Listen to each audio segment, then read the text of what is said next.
Moc dobře víte, že na každém fotbalovém klubu se dá najít spoustu pozitivního i spoustu negativního. A naším cílem dneska bude si pomocí kola štěstí vytvořit klub ideální. Tak jdeme na to. Kolo štěstí máme roztočený. Tak a první tým, který nám tady padnul, Boca Juniors. Tak, u Boca Juniors určitě stojí za zmínku, že mají moc pěkný logo, mají pěkný dresy, stadion je nádherný, nicméně v jedné věci za mě určitě vyčnívají a to jsou fanoušci, jakože argentinský ultra jsou magoři a pokud chceme mít ideální klub, myslím si, že určitě jejich fanoušky bereme. A jedeme dál, máme tady druhý tým. Je to Neapol. Ať jsem nad tím dlouho přemýšlel, tak když si vybavíte jejich letošní dresy, jak domácí, tak venkovní, jsou nádherný. Ten Scott McTominay v nich vypadá skvěle, takže já myslím, že dresy jsou v tomhle případě jasná volba. Myslím si, že jsme nezastavitelní už teďka. Manchester United, můj oblíbený klub. Tak tam můžu vybrat úplně ze všeho, jako. Přemýšlel jsem a určitě se vezmeme jejich finance. Borussia Dortmund. U Dortmundu podle mě není moc nad čím váhat, poněvadž jejich logo nepatří k těm úplně nejhezčím. Hráči momentálně neprokazují úplně nejlepší formu,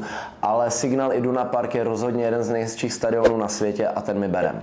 Chelsea. Já beru jejich akademii. Za mě vychovali v posledních letech několik talentů, ať s nimi neumí tolik zacházet, ale jsou to hvězdy třeba i v jiných klubech. Myslím si, že jejich akademie nám určitě pomůže. A je to Barcelona. Myslím si, že Barcelona momentálně je ve všem úplně top, ale beru jejich historii. Je to jeden z nejúspěšnějších klubů fotbalu, takže určitě Barsička, bereme jejich minulost.